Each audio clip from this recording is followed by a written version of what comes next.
Agent Goldblum looked up and said, "Seems like he's hell-bent on self-destruction to me. I'm not sure that I can see how it's necessary to prevent him from barking up the wrong tree and having that destruction rain down on him. Please carry out my request that you allow him some option open toward leaving something for his children to be proud of their father for creating." Agent Becker had stood silent during the 10 minutes it had taken Goldblum to read the latest essay authored by a subject who'd come to be referred to as the Gypsy Beggar.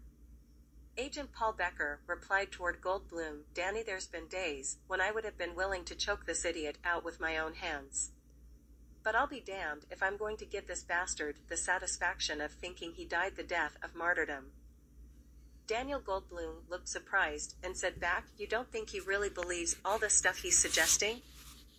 "I'm past the point of trying to separate what he believes from what he's trying to convince others to believe, and the things I never could have believed before hearing them come from him, and then weeks, months, even years later, come to find out. The point here, Daniel, isn't trying to figure out what's true or false.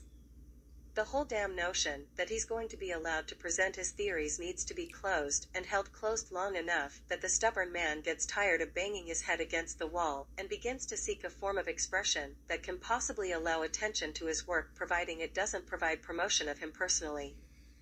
I don't like the hand life deals me sometimes, and he doesn't want to accept the card he's been dealt in the long-term game. Until he accepts that he can't be a person of any renown, then he's out of the game, period. Maybe there's hope when he's 65 that we can let him be average. Until then, if he continues to shoot for the stars, he's going to be shooting up from a manhole with the lid bolted down. But there is one unusually favor outside the normal line of duty I want to mention to you as a favor, and of course you have the right to refuse. What I'm requesting is for you to do is sift through the rubble of all this man's outrageous attempts to reveal game-changing insight, and manage to find something that seems to have come from a responsible citizen of this great nation. The hope is that we can give this man's children some portion of a decent citizen to remember when they think about the man who was their father." Paul responded. "Wouldn't it be better if they were ashamed?" Daniel asked. "They already are, Danny, but they're not bad kids, none of them," Paul Becker stated. "That's a good sign that they aren't following in his footsteps. I'm not trying to second-guess you, boss. I'm just wondering why we would want to do anything to reel them back toward thinking of their father as someone worth respectful thoughts. We have men and women right here in this agency whose kids have no idea how much good we do for them and everyone they know because of the veil between us and the citizenry. I'd much rather work toward guaranteeing their children respect them than helping this disturbed, wannabe whistleblower save face." Danny had never objected so strongly to any assignment he'd been presented, and he knew Paul Becker was top-notch in his service. But Danny had also heard about the agents who'd monitored this subject and been persuaded by him to turn against their own agency. He'd already unofficially stated his support for the proposition of sending the Gypsy Beggar to an early death for the treasonous ideas that he couldn't resist trying to publicize. He also had come to favor the nickname WeeBGB that he'd once heard an agent call him. However, Daniel couldn't refer to him as such because that conversation was one which officially should have never taken place. Dear God, how much restriction he and his fellow agents abided by in their secret service toward the free society that sometimes makes heroes out of tattletales and villains out of heroes whose many good deeds are kept secret for the sake of their profession, only to have their legacy tarnished by a tattling low life exposing one infraction. It was impossible to not be bothered to see one of his own be reprimanded while he constantly has to remain silent about the small laws they watched citizens break during their time conducting surveillance. Their job wasn't about issuing citations, their job was defending the nation. But that feeling of bother turned into outrage when one of these lawbreakers had the nerve to state some criticism of the government or police officers. WeeBGB was he'd heard this exact complaint made, so he already didn't like him, even though technically he had even begun his assignment to monitor him. From what he'd gathered from other agents, Weeby had lived a life that had given him interesting stories.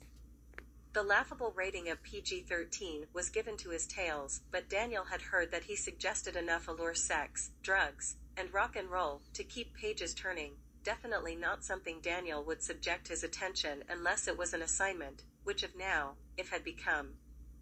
The son of a bitch couldn't just count himself lucky to have gotten away with not having spent all of his adult life committed to a 40-hour work week in the service of a larger business, but now he was out to capitalizing on those years by writing the details of his escapades in books. This writing, in addition to aforementioned conspiracy theories, was what he had understood had caused Weeby to fall under the protective watch of agents a few years prior. Not only did it churn his stomach to think of Weeby making money and getting notoriety, but he would be spreading ideas that might lead to more Weeby-GBs. Thank God, Herbert Hoover, and apple pie, he was wasting his time like a fool, pissing in a windstorm. Even though Agent Daniel Goldblum was about the same age as Weeby, he knew himself to have a much greater understanding of what was good or bad for his nation, because his line of work revealed to him the largely untold history of his own agency's struggles to keep America on track. If America proved anything, it was that race wasn't what defined a nation. America had plenty of citizens whose racial counterparts were living uncivilized on other continents, while they were living in the lap of space-age luxury in this country. The difference? The good old American way. These damn idiots, who felt that freedom meant freedom to disrupt the American way, were the whole reason why his agency was necessary. If any of these reckless nuts were to grow too influential, they could throw the whole damn nation into a tailspin, which this nation's enemies would love to see. Weeby-GB just needed to go to work at the minimum wage level, put in his 40 hours a week, and keep his writing kept in his journals where it belonged. Although he wasn't assigned to participate in the monitor of Weeby till today, he'd already heard more than enough to know his stance. From what he heard, they could have used information they'd collected through surveillance to get him on with several petty infractions that by now could have put his ass behind bars for a month or two, so maybe he'd consider himself lucky to be as free as he was and stop thinking that he had the right to be left alone by us so he could cause troubled minds more trouble and healthy minds cause for concern. God knows the agency didn't need any more troubles or concerns than we already had. God knows the future generations are going to be difficult enough to reel into the workforce America needs to continue to be civilized. The lost and delusional generation that had just entered adulthood just might be foolish enough to admire Weeby, a damn minnow, and nothing more. Agent Goldblum was in the agency to catch the dangerous sharks, but instead he's being assigned to an over-the-hill wannabe artist. Weeby, who wasted his skills, usually in creating nothing most people gave a shit about, and sometimes creating things that were outright damaging to the reputation of his own country. If this were some 25-year-old punk, it would be more forgivable, but for God's sake, this was a middle-aged man who should know better. And yet still, nothing but a goddamn minnow whose potential to be contagious presents a potential to spawn a whale of a problem. Daniel Goldblum had higher aspirations to make a name for himself too, and unlike Weeby, he'd walked an obedient path of an honorable citizen, so he deserved success. Agent Goldblum wanted to pull down some major shark that would make national news. Something that could secure his legacy as the vigilant agent protecting his nation that he deserved. As fate happened to intertwine their paths, they each were obstructing the other from achieving their desired goal. Weeby's ability to express his message through social media, self-publish his books or, in general, get his garbage into the world in any shape or form was going to be restricted by Goldblum. Yet from what he had heard, the dimwit either doesn't realize he's shut-ar or else he's so pathetically purposeless that he pounds to the letters on his keyboard as productively as someone bounding a tennis ball against a brick wall, minus the exercise and development of motor skills. Yep, assigned to a dipshit minnow when he was more than ready to take down a great white. But Agent Goldblum shook himself from self-reflection quickly enough to realize. This was Paul Becker, who he had just second-guessed, and now he turned his critical assessment upon himself. Keeping himself in check had been the strength that had kept him from making enemies in the agency when inward struggles and debates threatened to divide the brethren who were the ladies and gentlemen who made up the elite force who guarded liberty like it was their baby sister. I'm sorry, Mr. Becker. Please forgive me. You know I will carry out this assignment how you see fit. Thank you, Daniel. That is what I needed to hear. I knew anyone else would demand the explanation which you requested, but then apologized for. Indeed, an explanation is deserved, but it's not one that can be trusted into the hands of an agent who can't control their tongue at all times. Daniel, this subject, official code named the Gypsy Beggar, was a matter of discussion with this agency before he was born.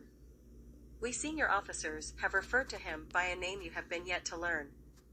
He is the 5th generation of a bloodline that our trusted allies, the UK, asked us long ago to silence. This definitely came as surprising information.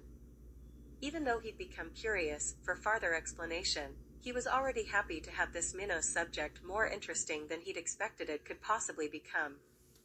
Agent Goldblum was the first agent born after the year of 1960 who was selected to become privy of the full history involved with this subject he was being assigned.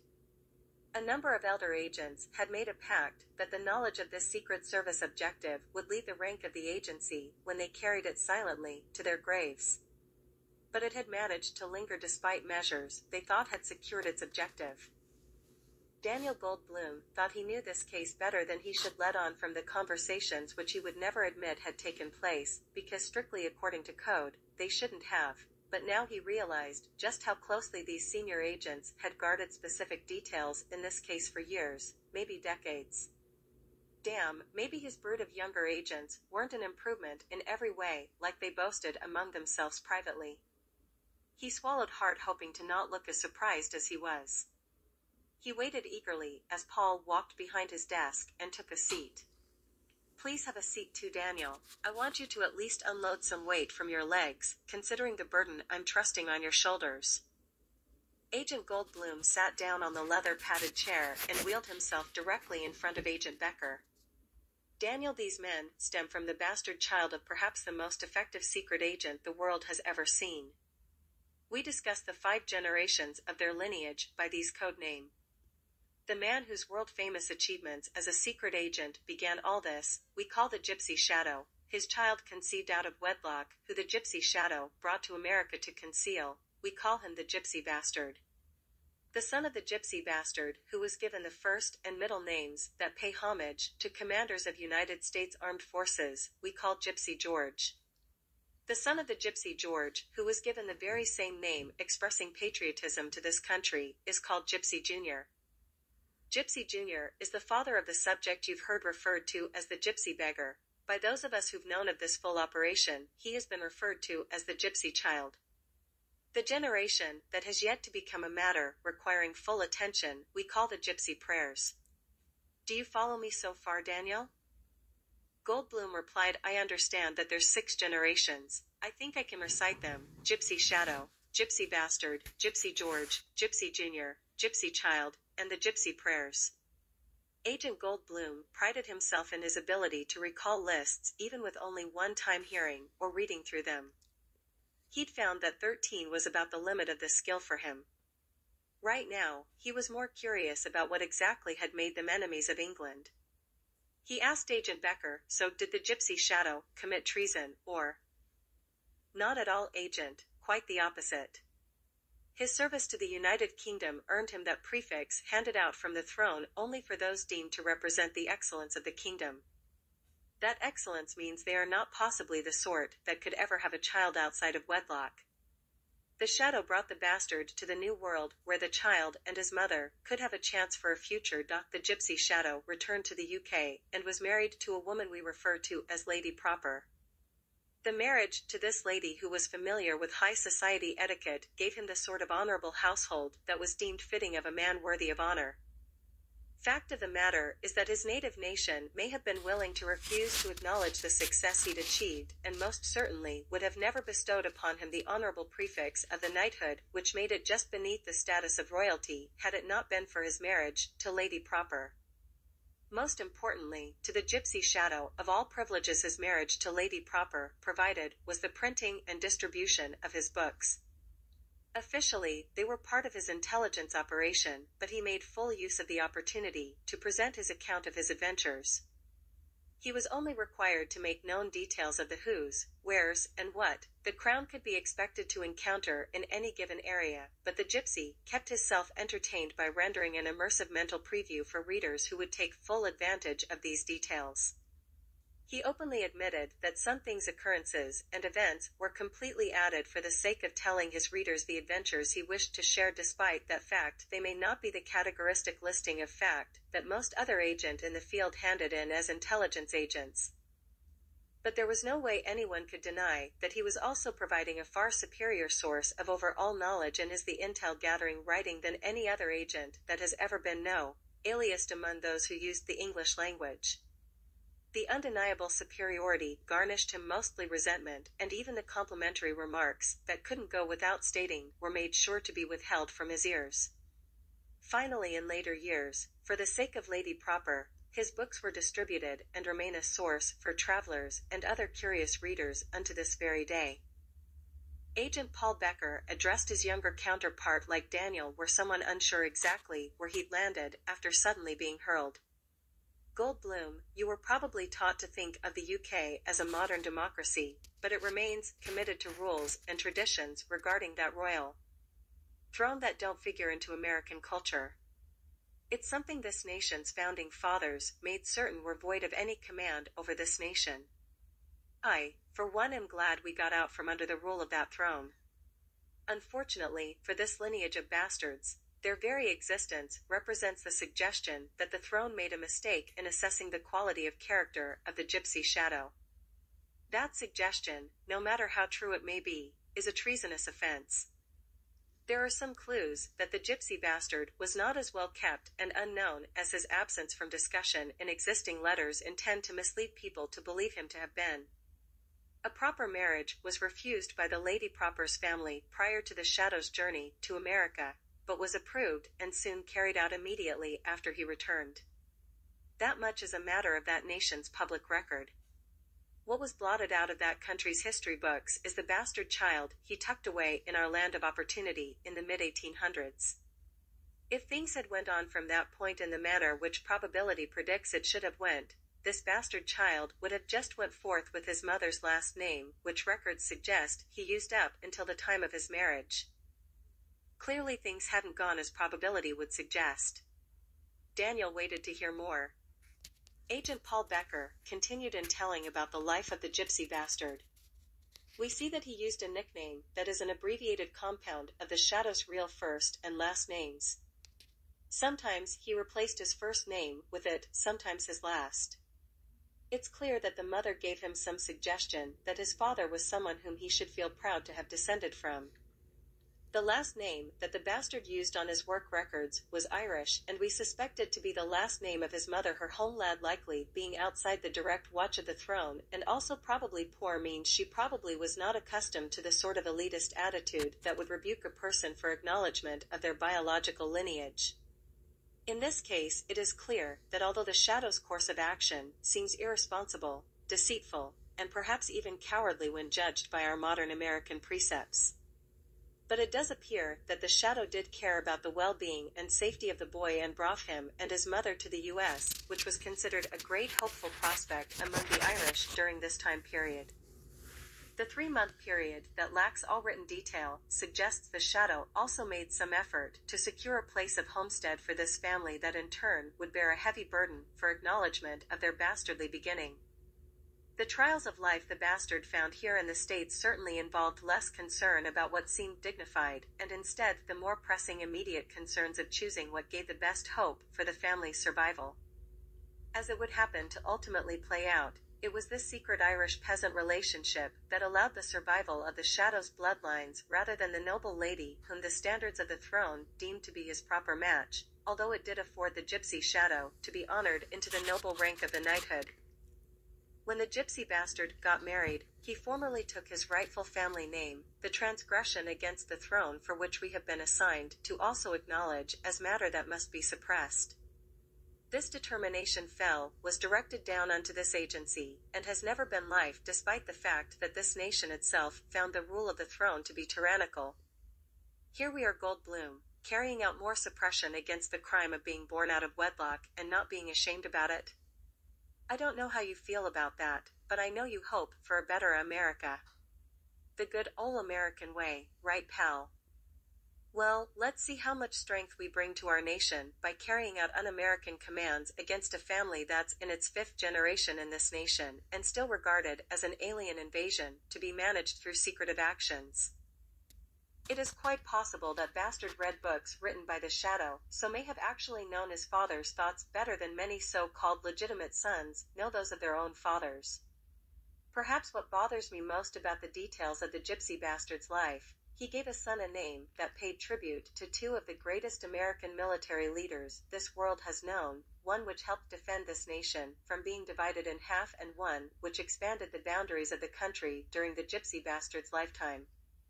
The damn man paid homage to a nation that has gone against its promised precepts and carries out the request of un-American suppression against them for reasons that have never been considered a crime in this country. Although we don't want problems with our allies for God's sakes, isn't our first commitment toward our citizens. Let's not forget Goldblum. This ally was once the nation that fought us as an enemy for choosing to begin our independence from that un-American throne. Now we casually throw these 5 generations of American citizens' lives into the air so we can see the British bulldog happy we wish to play games with it. This type of multi-generational oppression is a more blatant injustice than particular one they were imposing on a specific family in the colonies leading up to the Revolution.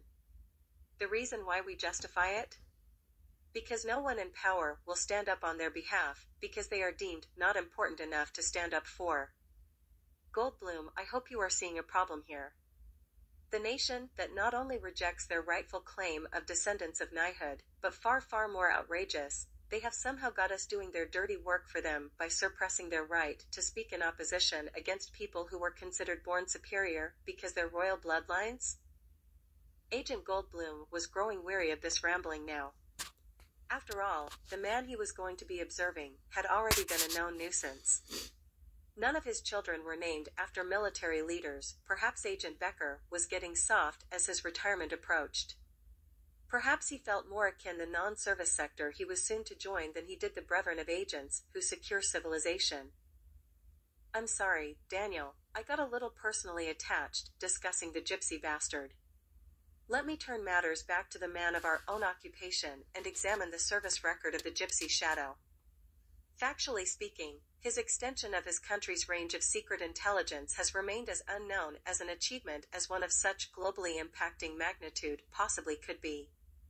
Now keep in mind, I did already declare his work had made him world famous. However, if judged fairly, he would be some who every American school student should be learning about.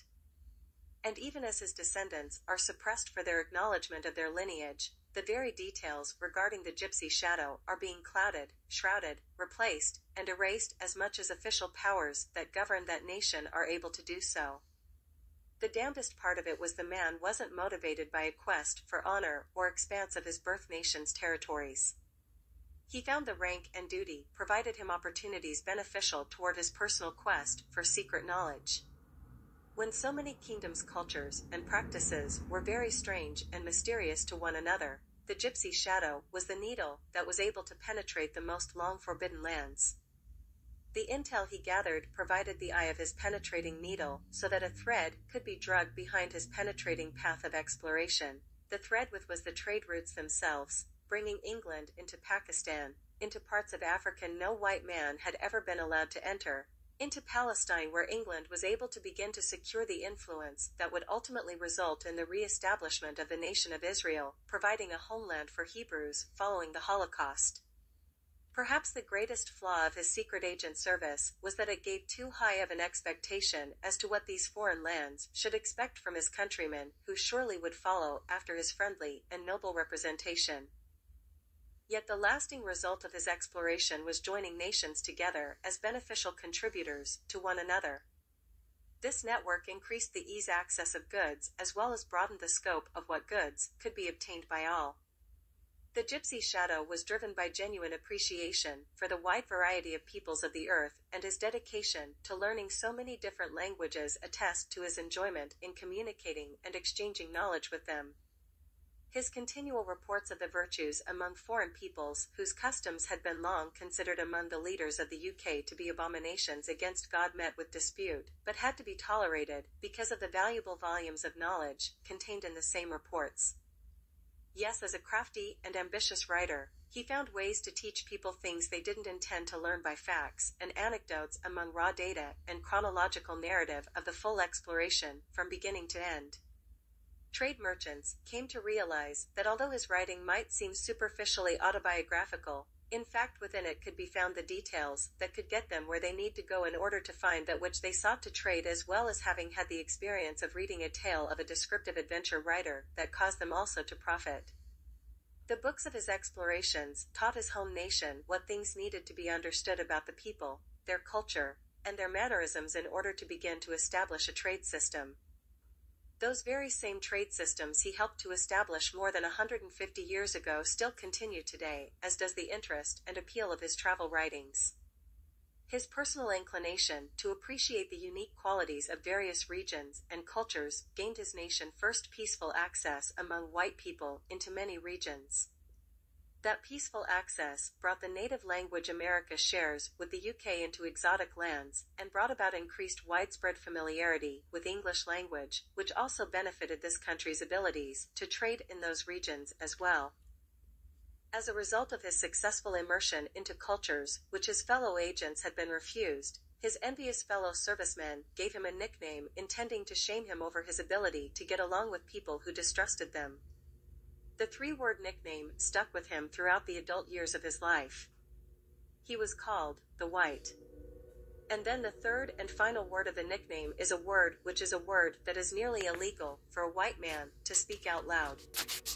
Yet until quite recently, it was an expectable matter of mention in most web articles that made mention of this secret agent, apparently because society felt it to be such a fun fact to mention. Agent Becker knew he had rambled, but he wanted to make it abundantly clear to Daniel Goldblum, if ever there was a man who'd achieved something for his nation as a secret agent, it was the very man.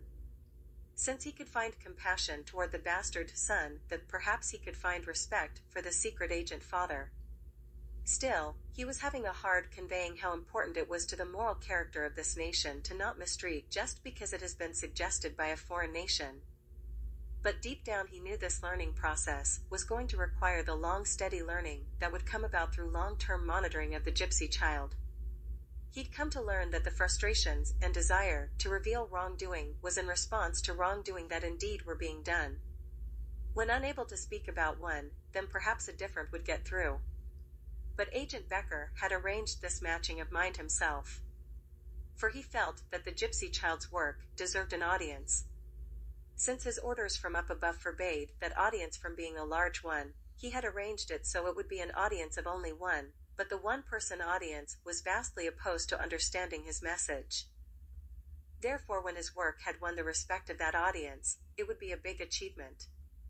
Unfortunately, communication with the gypsy child was forbidden. Agent Becker would like to let him know that his words aren't going out unseen into the void.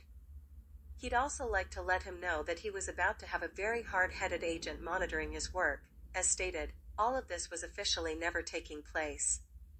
Just another paranoid citizen, believing he was being shadow banned. Damn, what a dishonest mind game to play on someone. Over time it surely would have negative effects on the psyche. A thread could be drugged behind his penetrating path of exploration. The thread was the trade routes themselves, bringing England into Pakistan, into parts of Africa no white man had ever been allowed to enter.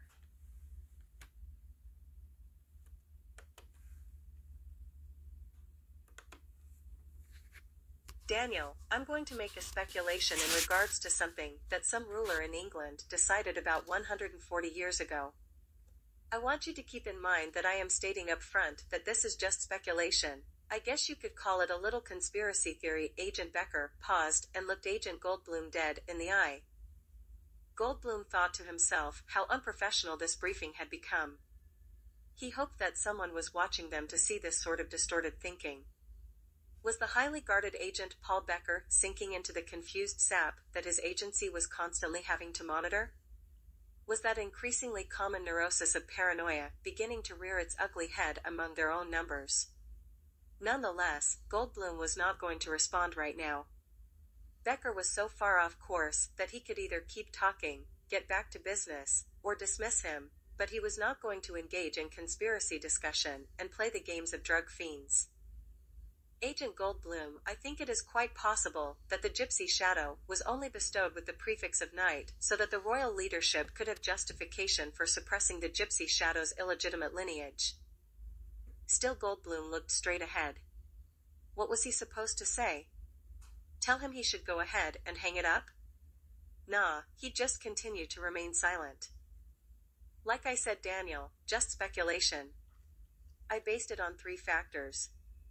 1. The evidence indicating that the gypsy bastard was a known matter of fact.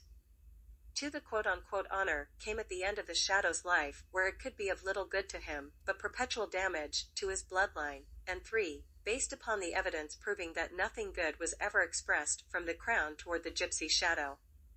It was always meant for Lady Proper. This is made clear by the fact that his nation had virtually required him to marry her in order to be the man he'd spent his life working to become.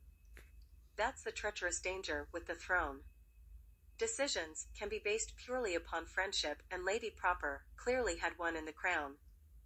Lady Proper would benefit from the honor bestowed upon the name because she was going to linger after the death of her husband. Also, she hadn't been able to give birth to an heir, so everything, including all gains that the book sales would generate, would go to her unless one of the bastard lineage were to show up with some sort of proof that perhaps the Gypsy Shadow may or may not have given him. What is known is that the Gypsy bastard had somehow proven that the Gypsy Shadow's last name belonged on his birth certificate. One thing is for sure, Lady Proper seemed worried about something. She is reported to have begun a large burning of his journals as well as some manuscripts following his death. Certainly she would enjoy the security provided by the throne that no gypsy bastard were to ever make themselves known.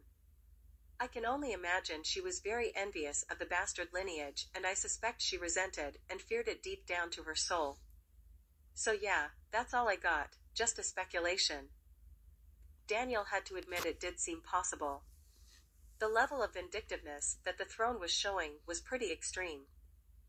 Agent Goldblum was on the verge of speaking up and admitting that it could truly be a possibility, but Becker spoke first by saying, "Here's a less likely thought, but within it is a suggestion of a silver lining to all this dark cloudy business. Just a thought, Daniel. Maybe the UK wants to make sure that this nation won't find these gypsy bastards as useful as the Gypsy Shadow was to them. I mean, let's face it, Daniel, they don't want to return. They embraced this nation as the great hope for a future right off the bat. Are we wise to suppress them because a foreign nation? Forget for a second the concept of ally and just realize we're talking about a foreign nation. You have to understand that there are a good number of those allies of ours who resent it clear down to their soul to hear of America being spoken of as superior to them. They'd love to utilize any advantage they can to be ahead of us. I mean, the throne didn't utilize the Gypsy Shadow because they liked him, they utilized him because he was useful. Well, Daniel, I'm reaching the end of this rant, which I'm sure comes as a relief to you. But this final thing is what has really popped my cork." Daniel wasn't exactly bored, but he couldn't help but now wish to observe the gypsy child and see if he had potential as an agent. What he didn't know was that Agent Paul Becker had shown a knack for identifying quality agents, and he had spent time monitoring the gypsy child, so he was thinking ahead. "Okay, Daniel, here comes the bombshell. We convinced Gypsy Jr., father of the gypsy child, that he could end all of this once and for all. We explained that he had a choice to make in regard to his firstborn son. We promised him that his son would be given the chance this nation extends to all of its legal citizens for life, liberty, and the pursuit of happiness. We explained to him that our involvement in his own life and that of his father was concerning the disruption that their lineage had perpetuated with our allied partner in the global cause of world peace. Perhaps that, no, not perhaps, that was a cop-out on admitting the truth that we'd been unjust, but anyhow, we told him that he could personally bring the entire matter to an end if he could make the unselfish choice to trust his son into the province of the American way. We reminded this man that his own forefather hid his bloodline within our God-fearing nation because the matter would have met worse response in any other land.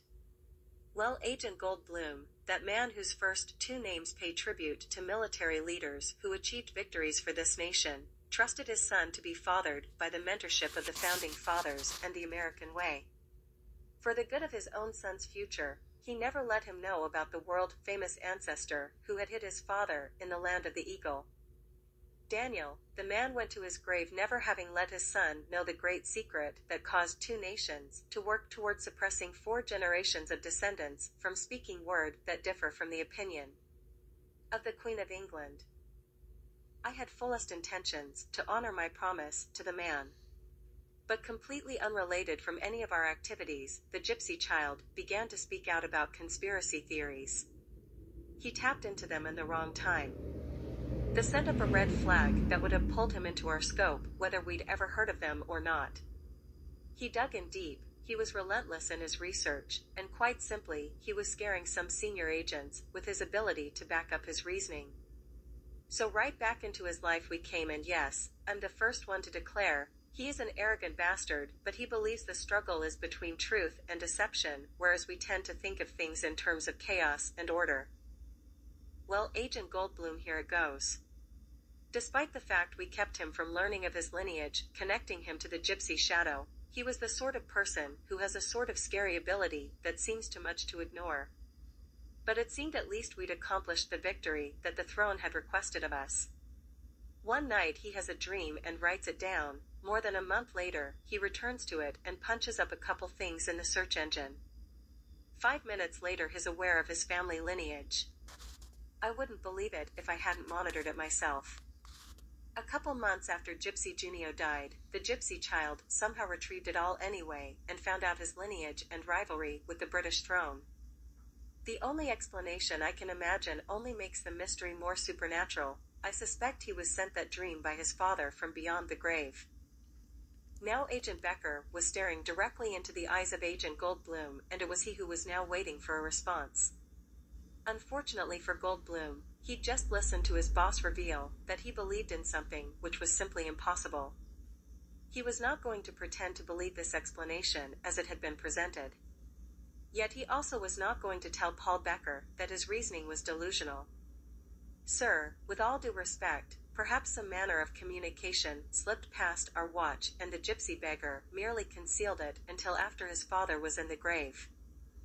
To Agent Goldblum's surprise, his statement suggesting disbelief resulted in only a chuckle from Agent Paul Becker. Paul Becker, who would normally become a sworn opponent to even an equally ranking agent's suggestion that he wasn't fully considering all possibilities before giving a summary of his analysis. However, toward Daniel his response was, "That's the critical observation and honest communication I knew you would bring toward this subject. The only thing I ask of you, which I suspect might be a stretch from your natural inclination, is carry out my request that you allow him some option open toward leaving something for his children to be proud of their father for creating." "Yes, sir, Mr. Becker, I will do as I can," Goldblum confirmed. His handshake was his seal, to honor his word. As he departed the office of his boss, he was bothered by the fact that he still didn't believe his boss's assessment of this subject. He was also bothered by the fact that, unlike other agents, he was never going to be able to enjoy the freedom of venting his thoughts about any of this to other members of his brethren. But he was still solid in his stance that his work was necessary and honorable, and most of all he took satisfaction in knowing that he was a man of integrity whose service was toward the cause of assuring the continued existence of the nation which was worthy of being called the land of the free. Agent Goldblum looked up from the document, which had taken about 30 minutes to read. "What do you think, sir?" Agent Becker asked. "It's bizarre, perhaps too entertaining. How much of this do you think anyone would ever believe?" "I don't think we can accurately state." Paul Becker looked at his boss, Daniel Goldblum, and asked, "What do you suggest, sir, the best course of action?" "It appears to me he's dug his own tomb."